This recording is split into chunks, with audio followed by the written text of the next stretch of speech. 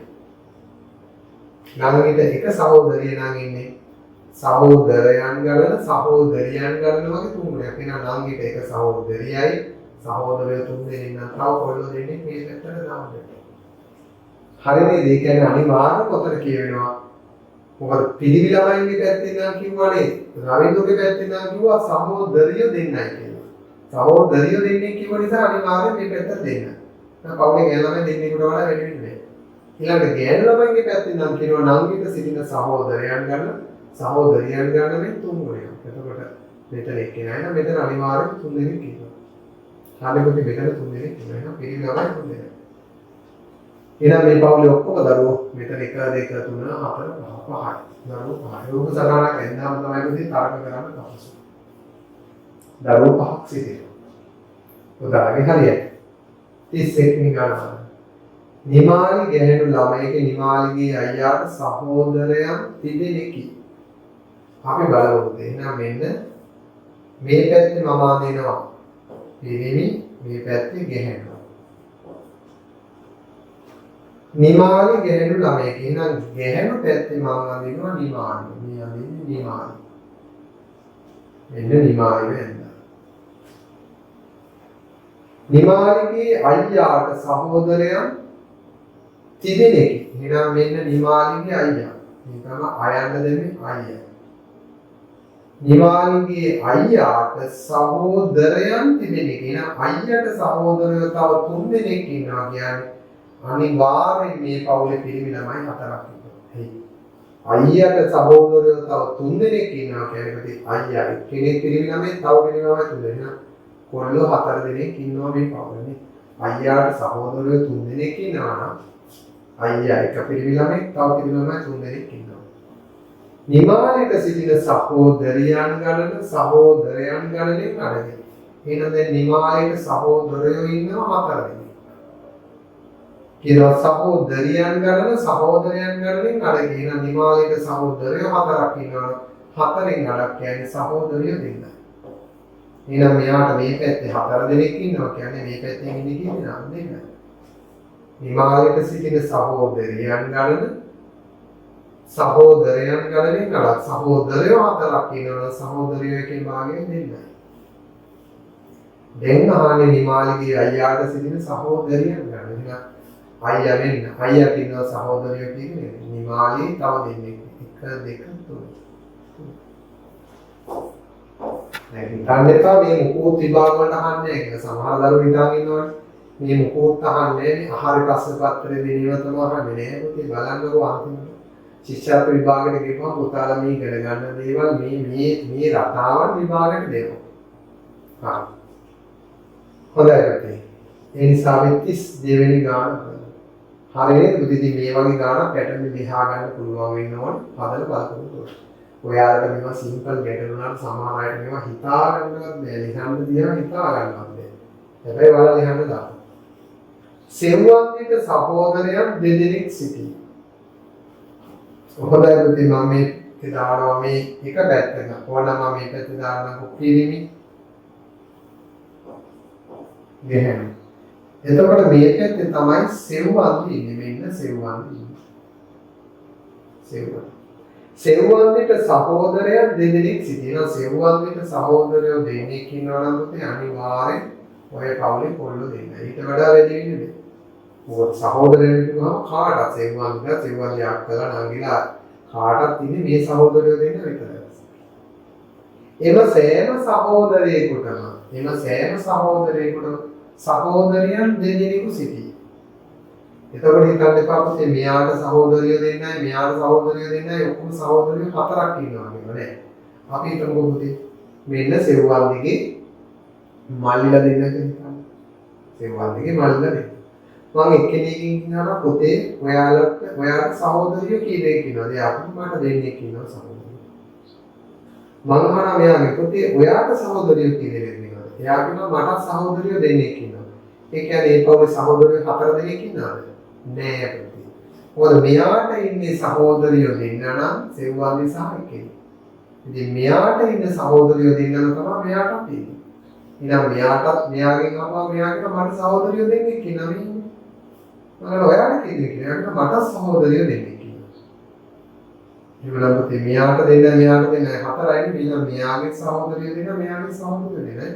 ඒක සෑම සහෝදරයෙකුටම සහෝදරියෝ දෙන්නෙක් ඇත්තනේ පුතේ මෙයාට දෙන්නෙක් ඉන්නවා. මෙයාට දෙන්නෙක් ඉන්නවා. ඒ දෙන්න තමයි මේ දෙන්න. ඉතින් දෙකයි 4ක් නේ පුතේ. එහෙමනම් අහන්න සෙව්වන්දිට සිටින සහෝදරියන් ගැන කියලා. දැන් සෙව්වන්දිට සහෝදරියන් එක්කෙනා. මේක එලක්කගේ වැරදින් නැති හොඳට මේක නන්නේ සෙව්වන්දිට සහෝදරියන් කියලා. හරි අපි දැන් ගණන් තුනක් හදුවා. එහෙමනම් පුතේ මේකේ තව ගණන් තුනකට යමු. හරි අපි 33 ගේ ගානේ සිට බලමු. 33 34 35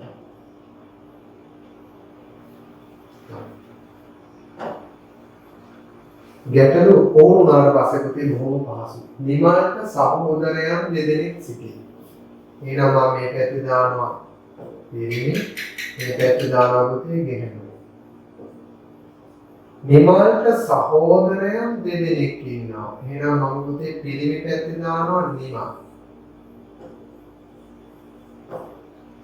නිමල්ට සහෝදරයන් දෙන්නෙක් ඉන්නවා. හරිද? නිමල්ට තව සහෝදරයන් දෙන්නෙක් ඉන්නවා. නිමල්ගේ නංගි ඉන්නවා. එහෙනම් මම මෙන්න ගැහැණු පැත්තේ යනවා පුතේ නංගි. මෙන්න ගැහැණු පැත්තේ නංගි. නංගීට සිටින සහෝදරයන් ගන්න සහෝදරියන් ගන්න මේ තුන්වරකේ. හරි. දැන් නංගීට ඉන්න සහෝදරයෝ ගන්න සහෝදරියෝ ගන්න වගේ තුන්වරේ.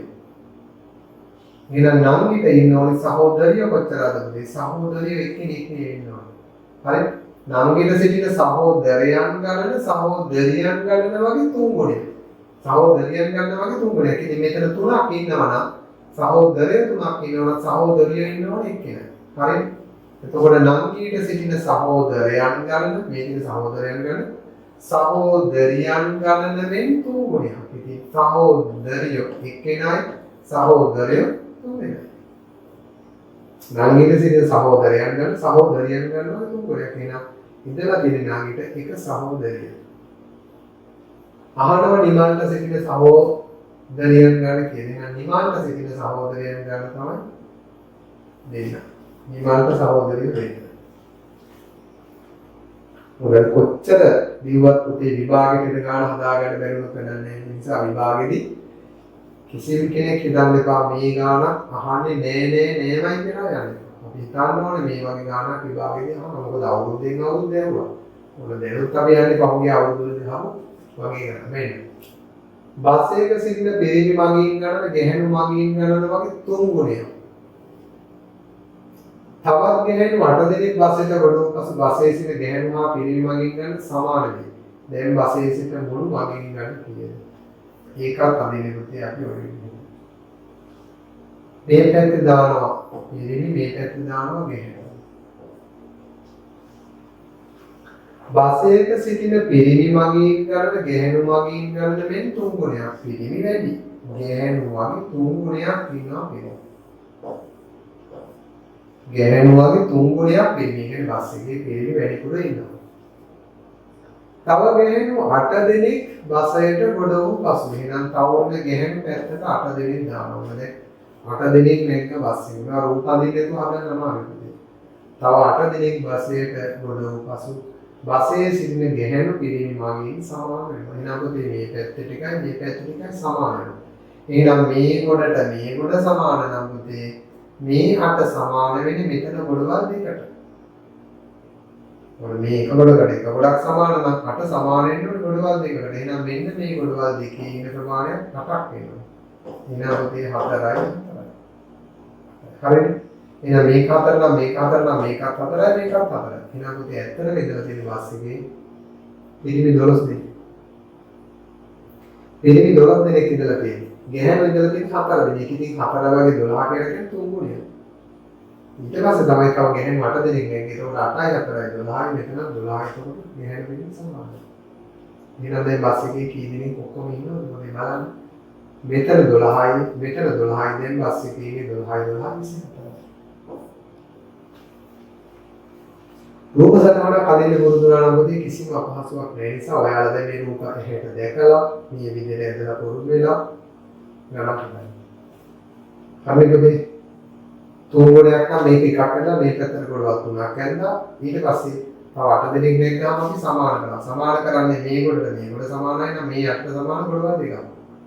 දැන් මේ ගොඩවල් දෙකේ මේ ඉන්න 8. උත්තරේ 24යි. යන පුතේ 35 විනාඩට පෙට්ටියක තිබෙන ඉදුණු අඹ ගණන අමු අඹ ගණන මෙන් සිව් ගුණයේ කියන ඉදිච්ච අඹ අමු අඹ වගේ සිව් ගුණයක්. එහෙනම් මම දාලා පුතේ මේ පැත්තේ ඉදුණු මේ පැත්තේ අමු. මට ඉඳපත් නිසා තමයි මේ වචන දෙක ඈතින් දෙන්නේ. මෙතන පුරියක් නේ. ඉදුණු අප ගණන අමු අප ගණන වගේ සිව් ගුණයක්. එහෙනම් පුතේ අමු අප ගණන මෙහෙම ඇඳුත් ඒ වගේ සිව් ගුණයක් ඉදුණු. ඒ කියන්නේ පෙට්ටියේ ඉදිච්ච වැඩි. නේද? පෙට්ටියේ ඉදිච්ච වැඩි. ඔන්න බලන්න පෙට්ටියක තිබෙන ඉදුණු අප ගණන අමු අප ගණන මෙන් සිව් ගුණයක්. එන අමු වගේ 4 ගුණයක් ඉදිච්ච දේවල් ඉදිච්ච වැඩි. පෙට්ටියෙන් ඉදුණු අප ගෙඩි 6ක් ඉවත් කළ විට ඉතිරි ඉදුණු අප ගණන අමු අප ගණන මෙන් දෙගුණයකි. එහෙනම් මොකද දැන් මට කියන්න අමු අප ගණන වගේ දෙගුණයක් වෙනවා කියලා කියන්නේ මෙන්න මේ ටික ඉතිරි වෙන්න ඕනේ. මේ වගේ දෙගුණයක් වෙන්න දැන් මේ යම් කිසි ඉදිච්ච ප්‍රමාණයක් අයින් කරපුවා මේ අප පෙට්ටියෙන් ඉදිච්ච අප ප්‍රමාණයක් අයින් කළොත් ඉතිරි වෙච්ච ඉතිරි ඉදුණු අප ගණන අමු අප ගණන වගේ දෙගුණයක්. එහෙනම් අමු වගේ දෙගුණයක් ඉතිරි වෙන්න නම් මෙන්න මේ ටික තමයි පුතේ පෙට්ටියෙන් අයින් කරලා තියෙන්නේ. එහෙනම් මෙන්න මේ ටික තමයි පෙට්ටියෙන් අයින් කරලා තියෙන්නේ. අයින් කරලා තියෙන්නේ ඔක්කොම පෙට්ටියෙන් කියන්නේ. පෙට්ටියෙන් ගෙඩි 6ක් නම් අයින් කළේ පුතේ මේ අයින් කරපු ගෙඩි ප්‍රමාණය මේ ගොඩවල් දෙකේ තියෙනවා. දැන් මේ ගොඩවල් දෙක අයින් කළාට පස්සේ තමයි ඉතිරි ඉදිනියම ඉදුරු අවගණන අමු වගේ දෙගුණයක් වෙන්නේ. එහෙනම් මේ ඉදුරු අව හරියටම භාගයක් අයින් කරලා දෙනවා පෙට්ටියෙන්. එහෙනම් මේක ගොඩකට අමගෙඩි 3යි 3යි. එහෙනම් මෙතනත් 3යි මෙතනත් 3යි. දැන් පොඩ්ඩක් කතන්දරේ තේරුම් ගන්න. පෙට්ටියේ තියෙන්නේ අඟ 3 6 9 12. අම 12ක් තිබිලා තියෙන්නේ ඉදිච්ච. ඉදිච්ච 12යි අම්මා 3. ඉදිච්ච 12යි අම්මා 3. එහෙනම් මේ ඉදිච්ච 12න් 6ක් අයින් කරනවා. තව ඉදිච්ච 6ක් ඉතුරු. එහෙනම් පුතේ අම්මා වගේ දෙගුණේ. දැන් පෙට්ටියේ ඇති අඹ ගණන කීයද කියනවා නම් දැන් පෙට්ටියේ ඇති අඹ ගණන කියන්නේ පුතේ මේ ටික නැතුව. මෙන්න මේ ටික විතරයි. එහෙනම් දැන් පෙට්ටියේ තියෙන අඹ කොච්චරද? ඉදිච්ච අඹ 6යි අමු අඹ 3යි 6යි 3යි 9යි. දැන් පෙට්ටියේ තියෙන අඹ ගණන 9යි. දැන් පෙට්ටියේ ඇති කිව්වම පුතේ අර අයින් කරපු 6 ගන්න එපා. අර අඹ අයින් කරලා නිකන් පෙට්ටියේ තිබී ඇති මුළු අඹ ගණන කොච්චරද කියලා. එතකොට 3 6 9 12 15 වෙන පෙට්ටියේ කලින් තිබී ඇති මුළු අඹ ගණන කොච්චරද කියලා අහනවා. එතකොට උත්තරේ 15. නමුත් දැන් උත්තරේ වෙනවනේ මේ 6 අරගත්තොත් පුතේ 9. හරි නේද පුතේ? එතකොට මේ 9 කියන උත්තරේ ආවේ මෙතන උත්තරේ 6ක් ආව නිසා මේ ටික 6ක් වුණොත් තමයි මේක 3 3 වෙන්නේ. දැන් මේක 8ක් වුණා නම් මේක 4යි 4. එහෙනම් මේකත් 4ේම 3. මේ උත්තරේ 12ක් වුණා නම් මේක කොටකට 6යි 6. මේක 14ක් වුණා නම් මේක 7යි 7. ඒක නිකන් 7 7 7. එහෙනම් පුතේ මේ ඉවත් කළ ප්‍රමාණය 6 නිසා තමයි මේකක් 3ක් වෙන 3 6 9. දැන් අපිට තියෙනවා දරුවනේ 8 වෙනි පිටුවට යන්න මොනවාද 8 වෙනි පිටුව. දැන් මේ සාකච්ඡා කරන තරමින් මේ ටික නිවැරදි කරගන්න වටහා ගන්න පුතාලට ශක්තිය තියෙනවා. මීට වඩා තව හිමින් සාකච්ඡා කරන්න බෑ. හැබැයි එකම වාසියක් තියෙනවා මොකද්ද? නැවත සැරයක් මේකේ රෙකෝඩින් එක බලන්න පුළුවන් දරුවෝ. මේ රෙකෝඩින් එක බලලා ඔයාලට පුළුවන් තමන්ගේ වැරදිච්ච ගණන් නේද නැවත නැවත හදලා බලලා තේරුම් අරගෙන දැනුම වැඩි දියුණු කරගන්න. අපි බලමු මේකේ ගණන් දෙක දෙක හදාගන්න වෙන්නේ ඊට වඩා අපිට ඕන ලොකු ගණන් නිසා අපි ගණන් දෙකෙන් දෙකට හදන්න. එහෙනම් විභාගෙදී තවත් අහන විශේෂ ප්‍රශ්නයක් තමයි පුතේ යම් විදිහට දිශාවන් අනුව හැරි ගියපුවාම අවසානයේ ඉන්න ස්ථානය පිළිබඳ හැරිලා ඉන්න දිශාව පිළිබඳ මොකක් හරි ප්‍රශ්නයක් වුණා. මෙතනදී වැදගත් වෙන්නේ පුතේ මෙන්න මේ දීලා තියෙන අගයන් තියෙනවා. අන්නේ දීලා තියෙන අගයන් ගැලපෙන්නේ 200 200 කියන්නේ සමාන දිගව දෙකක් අදින්න.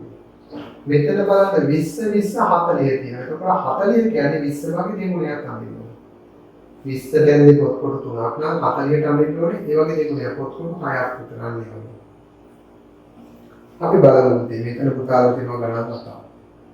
මේ ගණන් අටිනුත් හොඳ දැනුමක් බලන්න පුතාලගේ මේ 8ම හරිද කියලා. නිවසට නැගෙනහිර දිශාවෙන් 200ක් දුරින් 500. එහෙනම් පුතේ මම මෙහෙම නිවස දාගත්තොත්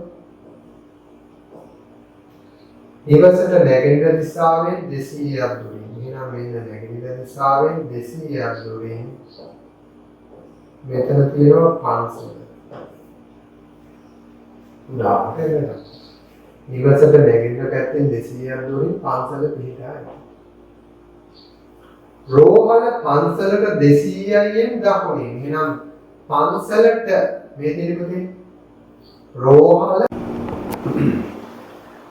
හරි දරුවනේ දැන් මේකේ අහන ප්‍රශ්නේ මොකද්ද? අහන්නේ රෝහල පිහිටා ඇත්තේ නිවසට. නිවසට කිව්වොත් පුතේ මේ නිවසින් නම් බලන්න ඕනේ. නිවසින් නම් බලන්න. මේ දැන් පුතේ එකතු කිරීම ලකුණ කියන්නේ උතුර දකුණ නැගින්න පටින්න. ගුණ කිරීම කියලා කියන්නේ අර ඊසාන කිරීම මේ ටික.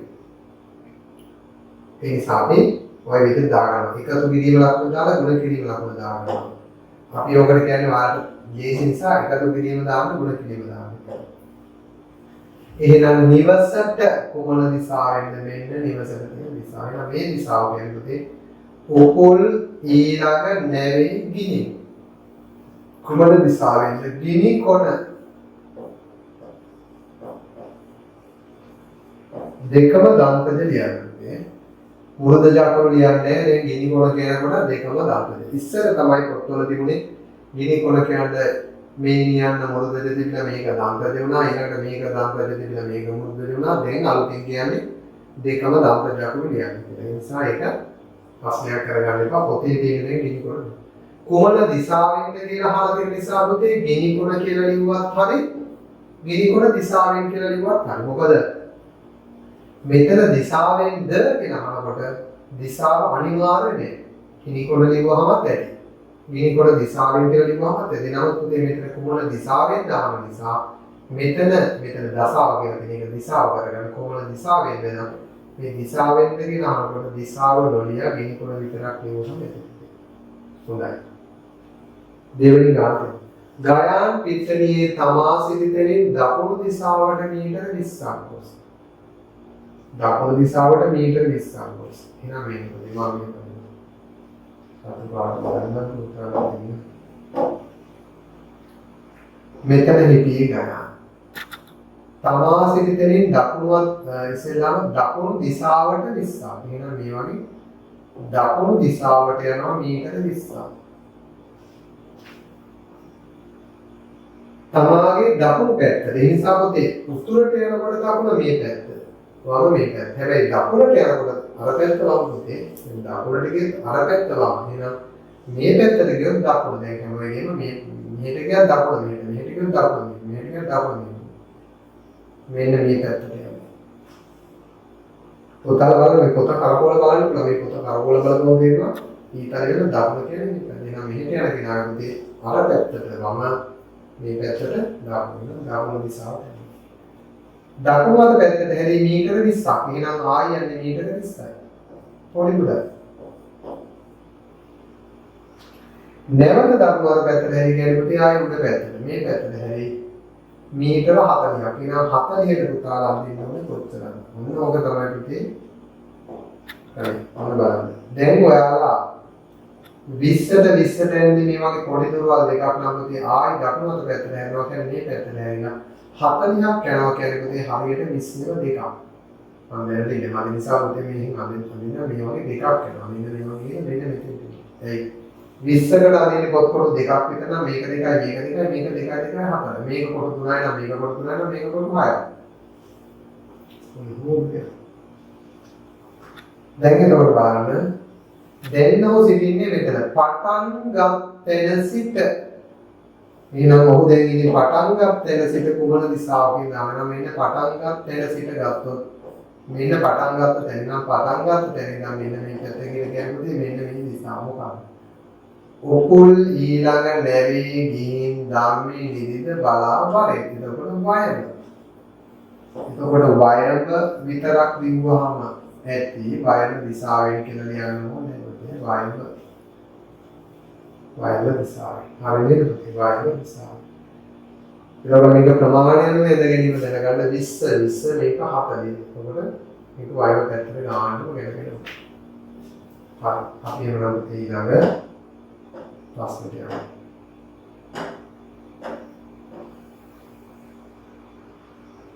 අපිට තියෙනවා ඊළඟට 38. 38 බලන්න. එතකොට මෙතන මීටර 40 30 50 එක එක ප්‍රමාණ දෙන්නේ චූටි දිනන ඇත්තටම අඳින්න මරේ පුතේ. ඕගොල්ලෝ ඉස්සෙල්ලාම කරන්න ඕනේ මේ ගාන කටු වැඩ පොලේක ලොකුවට ඇදලා ඊට පස්සේ ඒ සැලැස්ම උදා කරලා මෙතන ඇදගන්න. ඉස්සෙල්ලාම මෙතන අඳින්න අමාරුයි.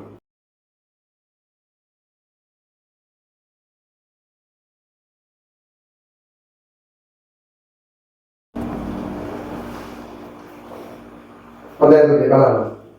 සමන් තමා සිටි තැනින් උතුරු දිශාවට මීටර 40ක් අපි සැලැස්ම හදනවා. උතුරු දිශාවට මීටර 40ක් ගොස් වම් අත පැත්තට හැරී මීටර 30ක් ගොස් නැවත වම් අත පැත්තට හැරී මීටර 50ක් ගොස් නැවත වම් අත පැත්තට හැරී මීටර 30ක් ගොස් නතර වෙයි. එහෙනම් පුතේ මේක චූටියට මම අදින්නම් පුතාලා මේක වෙනම කොලයක ඇඳලා පසුව මෙතන ඇඳගන්න පුතේ. මොන බලන්න. උතුරු දිශාවට මීටර 40ක්. එතකොට බලන්න පුතේ මම මේක තව චුට්ටක් පහලින් ගන්නවා. උතුරු දිශාවට මීටර 40ක් යනවා. උතුරු දිශාවට මීටර 40ක් යනවා.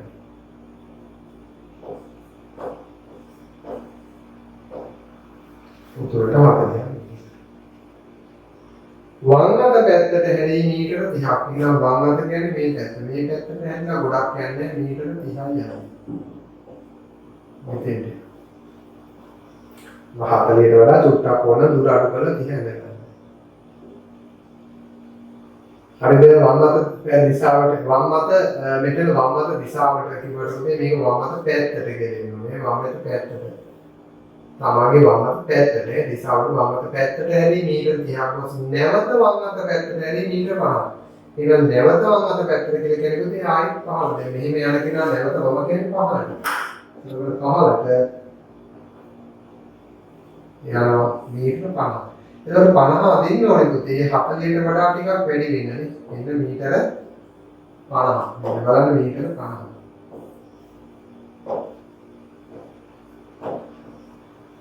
මීටර 50ක් යනවා. නැවත වම් අත පැත්තට හැරී මීටර 30ක්. ඒකට ආයි වම් අත පැත්තට හැරෙනවා කියන්නේ මේ පැත්තට. ඒක මීටර 30ක් කියන්නේ මේ දුරම මෙතෙන්ට ගිහින් අතර වෙනවා. ඒක මේ පැත්තට යන්නේ 30ක්. හරිනේ පුතේ නම් 40ක් ගියා 30ක් ගියා වම් අත පැත්තට එන 50ක් ගියා නැවත වම් අත පැත්තට හැරෙනවා කියන්නේ 30ක් ගියා කියන්නේ මෙන්න මේකට යටින් මෙතෙන්ට එනවා. මොකද මේ 30ක දුර නම් මේක 30ක දුරකින් අතර වෙනවා. මේ දුර 30යි නම් මේ දුර 30ට මෙතෙන්ට එනවා. දැන් අහනවා දැන් හෝ සිටින්නේ පටන් ගන්න තැන සිට කුමන දිශාවකින්ද? එතකොට පුතේ මෙතන ස්ටාර්ට් කරේ දැන් මෙතනින්. එහෙනම් අපි දැන් බලමු පටන් ගන්න තැන සිට ඉඳන් ගත්තොත් එයා දැන් ඉන්නේ මෙන්න මේ දිශාවේ. මෙන්න මේ දිශාවේ. එහෙනම් පටන් ගත්තේ මෙතන නම් පටන් ගන්න තැන සිට හෝ ඉන්නේ කුමන දිශාවෙන්ද? දකුණු දිශාවේ. කුමන දිශාවකින්ද? දකුණ. උත්තරේ උඩ දකුණ. පටන් ගත්ත තැන ඉඳන් දකුණ. උතුරට ගියා වමට හැරුණා නැවත වමට හැරුණා වමට හැරුණා. දැන් එයා පටන් ගත්ත තැන ඉඳන් දකුණු දිශාවෙන් ඉන්නේ. කොපමණ දුරකින්ද? එතකොට පුතාලා දන්නවා මෙතන ඉඳන් මෙතෙන්ට දුර 50ක්.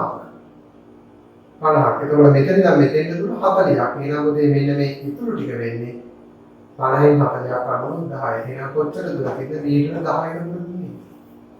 මේ උස 50යි නම් මේ උස පුතේ 40යි නම් තව චුට්ටක් යන දෙන්නේ 5ට 10යි. එහෙනම් මෙන්න මේ අතර දුර පරතරේ 10යි. එහෙනම් තව මීටර 10ක් දුරකින් ඉන්නේ. මීටර 10ක් දුරකින් ඉන්නේ. මොකක්ද පුතේ විභාගයට කරගන්න පුළුවන් වෙන්න ඕන. හරි. 39 ගානට යනවා. 39 බලන්න. පාසලට නැගෙනහිර දිශාවෙන් 200ක් දුරින් බස් නැවතුම් පළ. එහෙනම් පාසලට නැගෙනහිර. මම මෙතන දැම්මොත් පාසලට 200ක් දුරින් පාසලට නැගෙනහිර දිශාවෙන් 200ක් දුරින්. එහෙනම් මේක මීටර 200යි. මෙතන තියෙන පුතේ බස් නැවතුම් පළ. මම දානවා බස් නැවතුම්.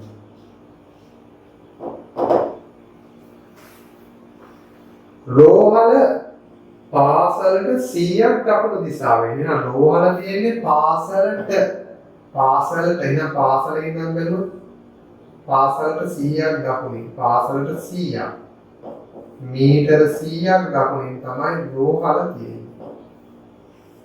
පාසලට නේද? රෝහල පාසලට කිව්වොත් පාසලේ ඉඳන් 100ක් දකුණු දිශාවෙන් පිටයි. බස් නැවතුම්පොළ පොලිසියට 100ක් උතුරින්. එහෙනම් බස් නැවතුම්පොළ තියෙන්නේ පොලිසියට උතුරින්. මේ පොලිසියට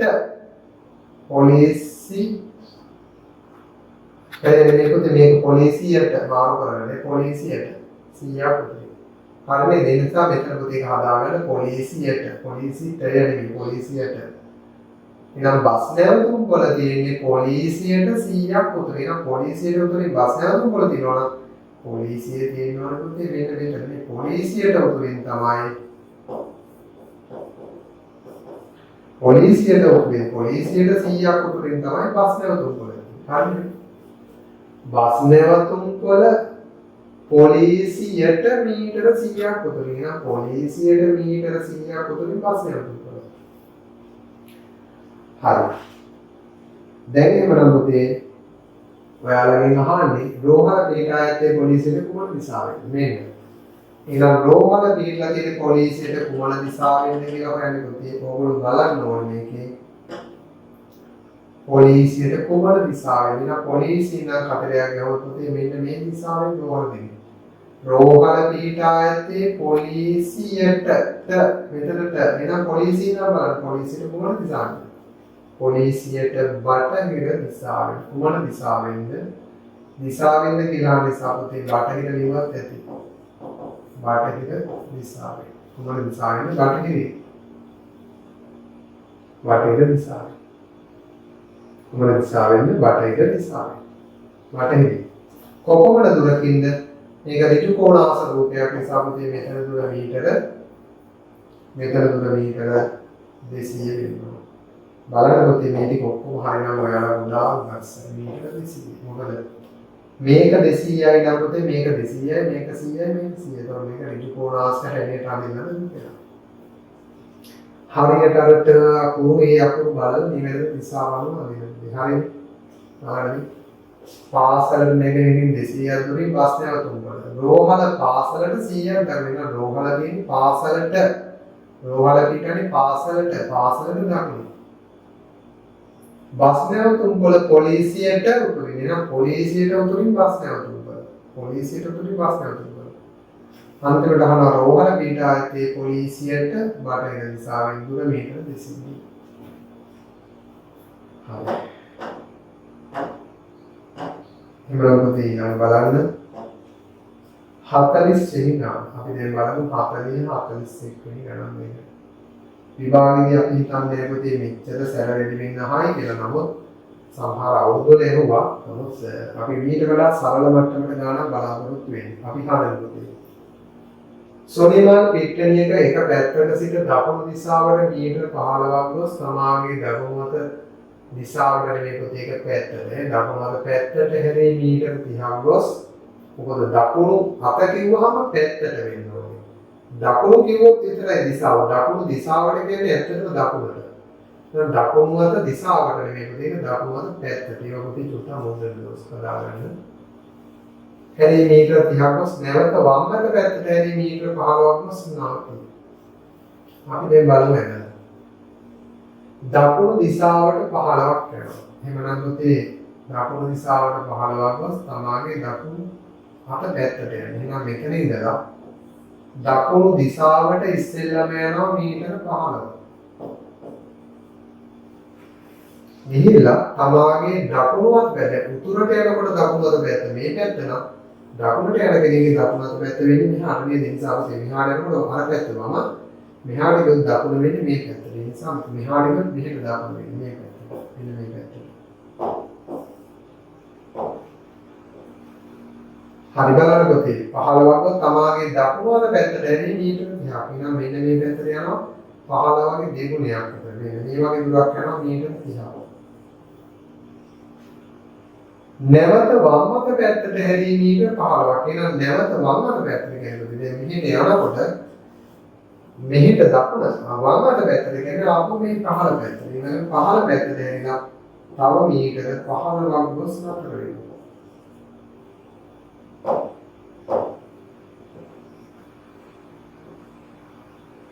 අන්න දෙවන මීටර 15ක් ගිහින් නතර වෙනවා. මෙන්න මෙතෙන්ට තමයි එන්නේ. දකුණු දිශාවට යනවා. ගිහිල්ලා තමයිගේ මෙහෙම දකුණු අත පැත්තට හැරෙනවා. දකුණු අත පැත්තට හැරෙනකොට මීටර 30ක් ගිහිල්ලා ආපහු හැරෙන්නේ පුතේ කොයි පැත්තටද? වම් අත පැත්තට. කියන්නේ පහළ පැත්තට. එහෙනම් පහළ පැත්තට යනවා. තව මීටර 15. හරි. ඔහු මූණ පා සිටින දිශාව කුමක්ද? එතකොට දැන් ඔහු මූණ පා සිටින්නේ මේ පැත්තට යනවා නම් පහළ දිශාව. කුමන දිශාව කුමක්ද? එතකොට දිශාව කියන දිශාව තමයි දකුණ. දකුණ දිශාව. අනිත් දකුණ දිශාව. ඊළඟට ඔහු දැන් සිටින්නේ පටන්ගත් තැන සිට එහෙනම් අපි බලමු පුතේ පටන්ගත් තැනට මෙන්න පටන්ගත් තැන. පටන්ගත් තැන ඉඳන් මෙන්න මේ පැත්ත මෙතෙන්ට හොයනවා නම් පුතේ ගුණ කියන ලකුණ දානවා. මෙන්න මේක තමයි දිශාව. මේ පටන්ගත් තැන ඉඳන් මෙන්න මේක දිශාව. උපොල් ඊළඟ නැවේ ගිහින් ධම්මි නිදිද. එහෙනම් මේ දිශාව කියන්නේ පටන්ගත් තැන ඉඳන් මේ පැත්ත ධම්මි නිදිද. නිදිත දිශාව. මේක දිශාව. කුමන දිශාවකින්ද මේක? හරි මේක 15යි මේක 30යි. ඒකවල පුතේ නිකන් හිතන්න ඕනේ අපි සාමාන්‍යයෙන් ගත්තොත් මේවන් කොටු ජාලයක් අපි ගත්තොත්. ඒතකොට පුතා කියන මේ කොටු ජාලයක් ගත්තොත් මේක 15ක් නම් පුතේ. මේක 15ක් නම් එක කොටුවක් 15ක් නම් 30ක් කියන්නේ කොටු දෙකක්. ආයෙ 15ක් කියන්නේ කොටු එකක්. එතකොට මෙතන කියලා කියන්නේ පුතේ හරියටම මෙන්න මේ වගේ දිශාවක් වෙනවා. මොකද මේක කොටු එකක් නම් මේක කොටු දෙකක් මේක කොටු එකක්. 15යි 30යි 15යි. නැත්නම් 20යි 40යි 20යි. 50යි 100යි 50යි. අන්න ඒ වගේ આવොත් පුතේ හරියටම නිවැරදි දිශාවකට එනවා. හරි. ඊළඟට අපි උත්තර දෙක හරි එකක් දකුණු දිශාව අනිත් එක පටන් ගන්න වෙනසට නිවිත දිශාව. 41. දැන් මේවා මට නොකර එන තිබුණා. නමුත් මම තීරණය කළේ පුතේ මේ පහුගිය කාලේ උගන්වපු කරුණු අහකට දාන දේවල් අපි උගන්වලා නැහැ. මේ තෙක් කල් උගන්වපු එක විෂය කරුණක්වත් අහකට දාන්න කියලා දෙයක් නැහැ. අපි දන්නවා දැන් මේ ශිෂ්‍යත්ව විභාගයකදී ළමයින්ගේ අහන්නේ මේ දිශාවන් පිළිබඳ, මුදල් නෝට්ටු පිළිබඳ, බල පිළිබඳ මේ අහන සාමාන්‍ය ගණිත ටිකක් තියෙනවා. එහෙනම් පුතේ ඒවා අත්හැරලම යන්නේ නැතුව අපි ඒවත් අරගෙනම අලුත් දේවල් හොයාගෙන යමු ඉතින් ටිකක්. නමුත් මේවා දැන් සමහර අයට අලුත් දේවල් බලාපොරොත්තු වෙමින් ඉන්නවා හැබැයි පරණ දේවල් බෑ.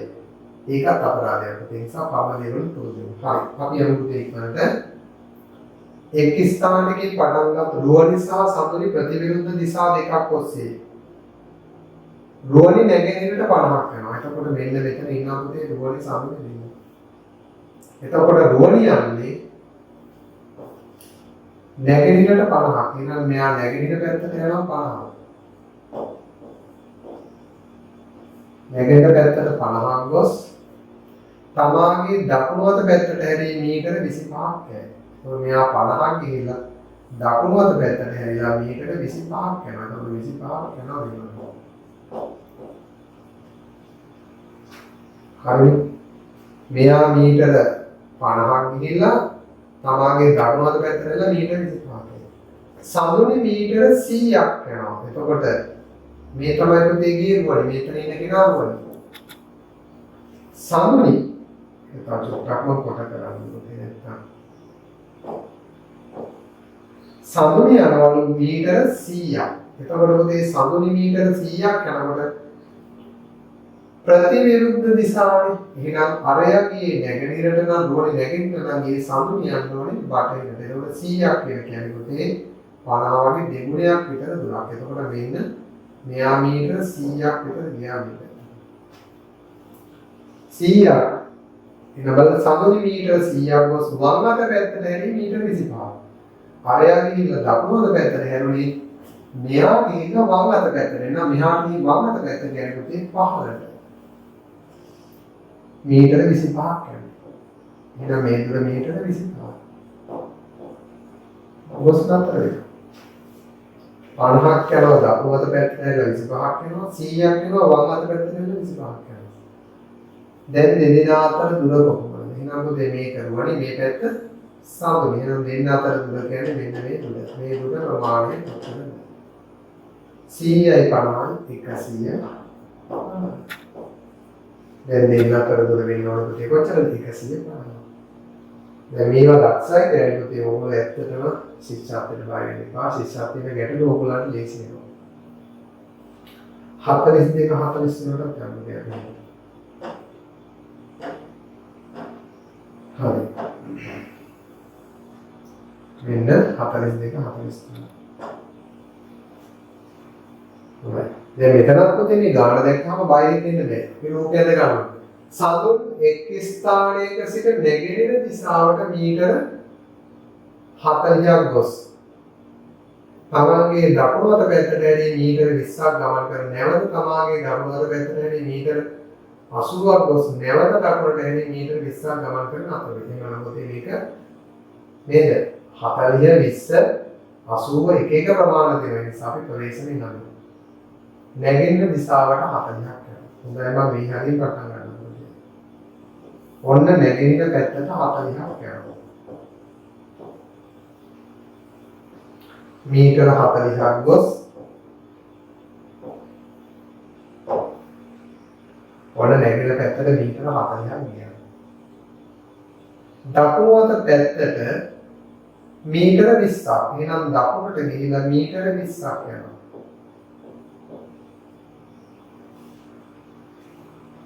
නැවත දකුණට කියන්නේ මේ පැත්තට. හැරිලා නැවත දකුණු අත පැත්තට හැරී මීටර 80ක්. 80ක් කියන්නේ පුතේ 40 40ම දෙකක්. එහෙනම් මෙතෙන්ද මෙන්න මේ වගේ. හරිද? මෙතෙන්ට එනකොට 80ක්. 80ක් කියලා කියන්නේ පුතේ 40 වගේ දෙගුණයක්. මේ ටික 40 නම් 80ක් කියන්නේ 40 40ම දෙකක්. මේ පැත්තට. නැවත දකුණට යනකොට ආයෙ දකුණට යනවා මේ පැත්තට. මීටර 20ක් කියන්නේ පුතේ මේ 20ට ඇදපුවම මෙන්න මේවා පොඩ්ඩක්. මෙන්න මීටර 20ක් යනවා.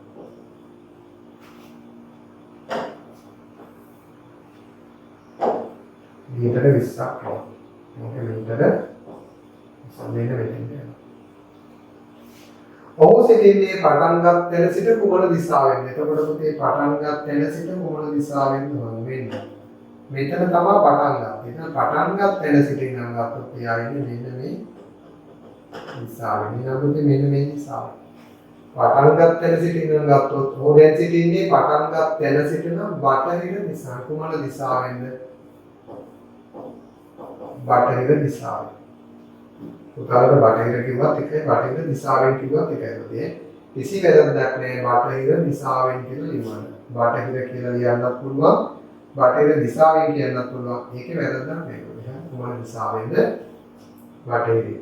නැත්නම් බටහිර දිශාවෙන්. කොපමණ දුරකින්ද? උදාහරණ ගන්නවා මේ මුළු දුර 80ක් වෙනකොට මේ ටික 40ක් වෙනකොට මේ ටිකත් මීටර 40 කොහොමද දුරකින්ද මීටර 40ක් දුර. හරි පුතේ. දැන් මේ වගේ ගාණක් විභාගයේ පුතාලට හදාගන්න පහසුයි. අපි එහෙනම් අවසාන ගාණක් අද ඉවර කරමු පුතේ. එකම ස්ථානයක සිට විරුද්ධ දිශා ඔස්සේ ගමන් කරන සමදරා සහ නිර්මලී. එතකොට සමදරා නිර්මලී යන්නේ විරුද්ධ දිශා. සමදරා නැගෙනහිර දිශාවට යන්නේ. එහෙනම් බලන්න මෙතන ඉන්න සමදරා නිර්මලී. සමදරා නැගෙනහිර දිශාවට 10ක්. එහෙනම් නැගෙනහිර දිශාවට මීටර 10ක් කියලා සමදරා. වම් අත පැත්තට ඇදී මීටර 10ක් ගොස් නතර වෙනවා. වම් අත පැත්ත කියන්නේ උඩ පැත්ත නේ මෙහෙට යනවා. මීටර 10ක් ගොස් නතර වෙනවා. එහෙනම් මේ පැත්තට ගිය කෙනා තමයි කවුද? සමදරා නෙවෙයි සමදරා තමයි. එහෙනම් මේ පැත්තට ගිය කෙනා සමදරා. ඔන්න සමදරා මේ පැත්තට ගියා. නැගෙනහිර දිශාවට ගිහිල්ලා වම් අත පැත්තට ඇවිල්ලා මීටර 10ක් ගොස් නතර වෙනවා. නිර්මලී බටහිර දිශාවට යන්නේ. ඉතින් ප්‍රතිවිරුද්ධ දිශාව හරියි. මෙයා බටහිර දිශාවට යනවා කොච්චරද බලන්න. නිර්මලී බටහිර දිශාවට මීටර 10ක්. එහෙනම් මීටර 10ක් ගොස් වම් අත පැත්තට හැරී මීටර 10ක් ගොස් නතර. එතකොට මේ පැත්තට යන කෙනෙක් නම් පුතේ වම් අත පැත්තට යනවා කියන්නේ 15නේ. එහෙනම් වම් අත පැත්තට යනවා කියන්නේ 15. මීටර 10ක් ගොස් නතර වෙන්නේ. මේක මීටර 10යි. නතර. එතකොට මෙතන ඉන්න කෙනා තමයි නිර්මලී. නිර්මලී. දැන් සමදරා සිටින්නේ නිර්මලීට. බලන්න ට අපර තිබුණේ සමදරා ගාගෙන මේ නිර්මලීට කිව්වොත් පුතේ අනිවාර්යෙන් බලන කෙනා කවුද? නිර්මලී. දැන් බලන කෙනා කවුද? නිර්මලීට කිව්වොත් පුතේ දැන් බලන්න නිර්මල සමදරා සිටින්නේ නිර්මලීට. එහෙනම් නිර්මලී ඉන්න තැනින් පටන් ගන්නවා. උතුර වෙන්නත් බෑ නැගිට වෙන්නත් බෑ. අපි මෙහෙම දැම්මොත් පුතේ මෙන්න මේ දිශාවෙන් මේ දිශාව. එහෙනම් නිර්මලීට මොන දිශාවෙන්ද පුතේ? නිර්මලීට ඊශාන දිශාව. කුමන දිශාවෙන්ද?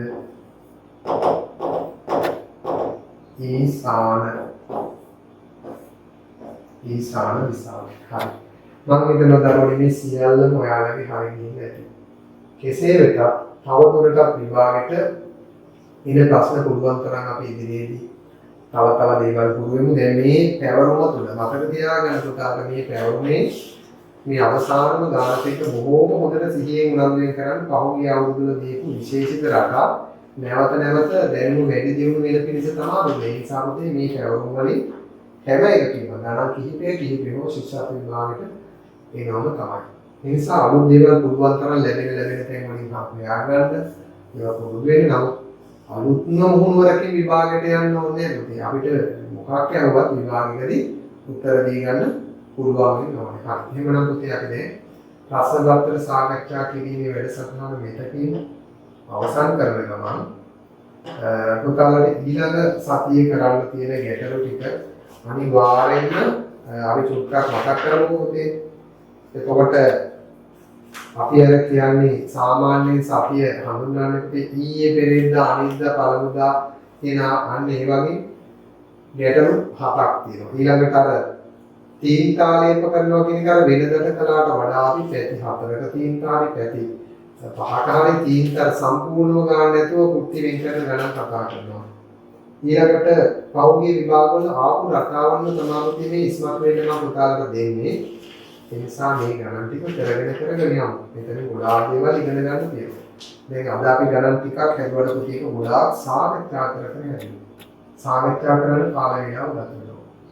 ඊමණ දැන් ඔයාලටත් තියෙන වැඩි පොඩි ගැටලු අපි එහෙමනම් පුතේ හැම දරුවෙක්ම රැඳෙන්න. මොකද මේකෙන් පස්සේ ඔයගොල්ලන්ට තියෙන ගැටලු ටික අවශ්‍යව සාකච්ඡා කරන්න එහෙමනම් දරුවනේ සගේ පන්තිය මෙතකින් නිමා කරලා ඔයාලට තියෙන ගැටලු සම්බන්ධව හරියට ආයුබෝවන් සියලු දෙනාම